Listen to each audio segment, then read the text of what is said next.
Faculty of Science and Technology at the UWI-Mona, Professor Daniel Kaur, graduate student at the School of Education at UWI-Mona, Miss Hope Gay Williams, and senior teacher and mathematics teacher at Excelsior High School, Mrs. Remise Burrell. They'll be joining us to discuss how AI is transforming traditional teaching methods in Jamaican classrooms, exploring both the benefits and the challenges of these advancements. Good morning. Morning, everyone. Smile Jamaica. Professor, we usually say ladies first, but I'm going to start with you, sir. What does artificial intelligence mean? That's a tough question, you know. The term has been around since the 1950s. Wow. But in the mainstream, we kind of learned about it in November 30, 2022. OpenAI released, let's say unleashed onto the world, their chatbot, which is ChatGPT. Mm-hmm. And that's what made everybody sort of pay attention. The kind of AI that it covers is called generative AI. And what that is basically a piece of software that you can interact with like it was a person. You can speak to it, interact, give it commands that are in plain English. And it apparently understands and it responds and communicates with you as if it's another person. Of course, it's a piece of software. Yeah, why you say apparently? Because when you interact with it, if you didn't know better, you might think it's another person. Okay. But it is not. Okay. And it has many fallacies that can easily fool people, and that's one of the problems. It doesn't hesitate to tell you that it thinks something is true. It just says, yeah, it's true. And it may not be true. But it has, whereas a person will at least say, I think so, or I'm not sure, these tools will just tell you as if it's factual. So that's the danger in using them. Use them for creativity, not for information.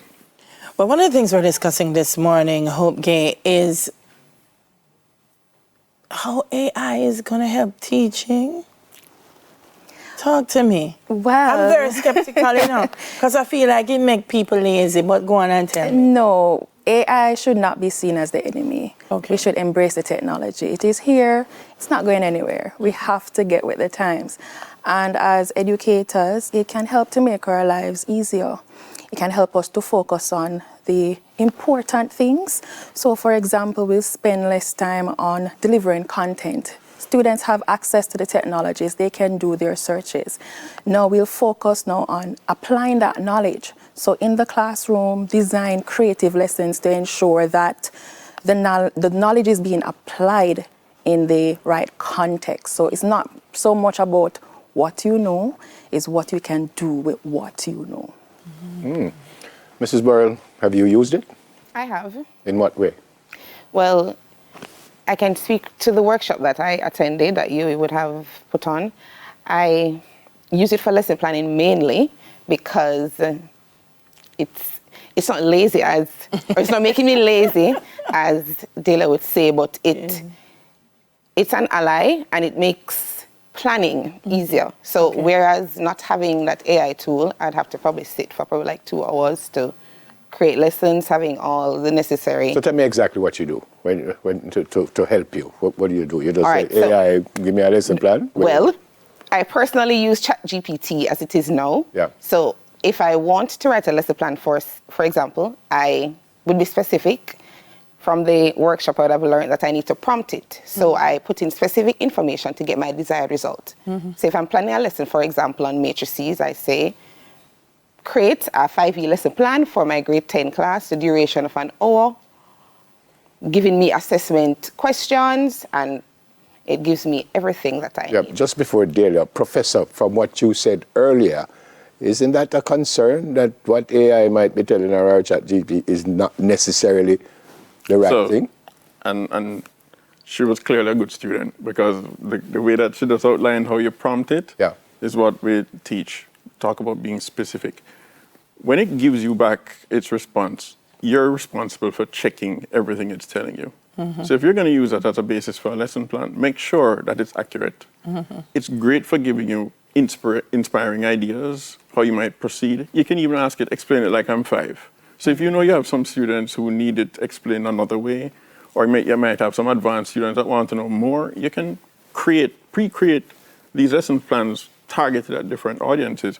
but then you go and vet the information. So it helps with the creativity part, helps with inspiring you, but don't rely on it for the facts. Yeah, it will give you a kickstart. My concern, Hope Gay, is where the student is as well. So how do you now, as a teacher, balance that? Because as a student, I can say, please write me a 5-page essay on Caribbean history in the novel so and so.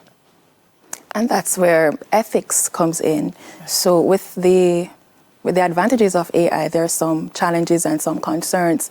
So we have to ensure that as educators, we engage with the technology ethically, and we also assist our students, teach them, encourage them to do so ethically as well. Because the reality is, when they transition into the world of work, they will be interfacing with this technology.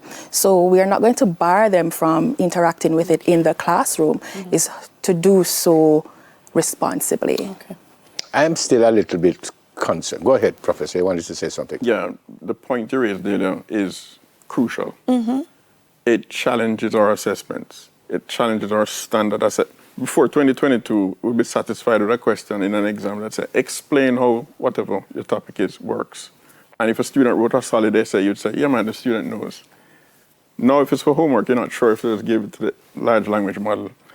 So what, as educators, we have to do is find more engaging, more reliable ways that we can assess. As you heard, we can't ban them, because that might put them at a disadvantage when they graduate. So our challenge as educators is, how do we engage with AI in order to use it to create better assessments? And some examples of ways you can do this is, you can set assignments that ask the student to use the large language model and then reflect on its answer. So you might ask them, tell me where it made any mistakes. What answer would you have given? Would it have been better? What do you think of what it gave you? Which is sort of layering the process and making them now think at another level. And I think ultimately we're going to get to the point where we want to have as explicit outcomes competence with the use of these tools, but of course not sacrificing the critical information that we want from the topic. Which is where I was saying my concern is, Ramesh, because if a student uses it, and again going back to your first response that you know certain if what I'm telling you is right. Yes. And Professor said, well, check it. How the student go and check it? Because him getting something from AI that him think is the right thing. Him not about to check it. So when he comes to you and it's the wrong thing, then what happened then? All right, so... I don't know if you understand the question that I'm asking. Yeah. I believe I do. Yeah. Okay, all right, so they use the AI tool and it gives them some information. Right. Evidently, they're just working with it. They're not sure if it's correct. Right. Right? How is it now that they are going to be able to find out if it is correct? Well, we probably could go back to Google. Check. Textbook. That's the whole point. Right. You're trying to test if they know what they're supposed to know. No, that's my point, Right? you know. Yes. I'm agreeing with you. But AI is not replacing, it's not taking over. Right. We do have a role to facilitate, to ensure that students are engaged with the material in the correct way. And there are also other technologies out there, other AI applications that can detect whether the information was generated by AI technology. So it's growing. You have intelligent tutoring systems that can assist students outside of the classroom space. So it helps with continuing learning. So it's not a bad thing, so to speak. No, I'm not suggesting it's bad, but I go back to even what Delia said in a fun way. Challenges. Yeah, and not only that, it might end up having some lazy people around for true. So true. You know? Well, I mean, I think she said it tongue in cheek, but it could very well end up with some... But that's exactly where the new assessments would come in. So lazy people who are highly productive may not be so much of a problem. But graduating people with certificates that say they know something and can do something but actually can't, that's a problem. Yeah. So from an educational standpoint, that's our challenge. How do we meet that challenge using these tools? How do you keep a pace with the technology, Professor? Because, I mean, you mentioned ChatGPT. Right. There's something now that's being advertised. I think it's AI Thur, it's a funny name, and it's saying, oh, forget ChatGPT. I can give you a 90,000 word thesis, and I know how to hide it. So if they check, it doesn't say AI did it.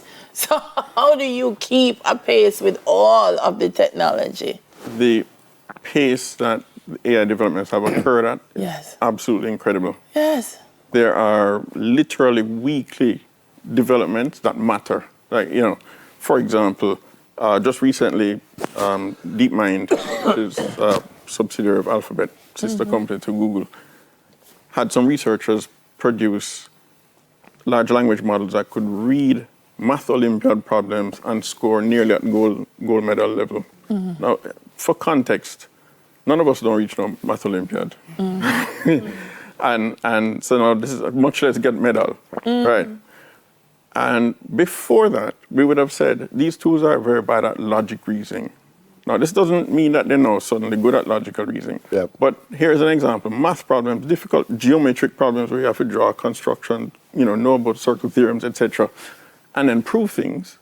And here you have these models doing that. So these developments occur, and what we have to be doing is sort of paying attention. I mean, I read, I watch YouTube videos on, there are certain authors and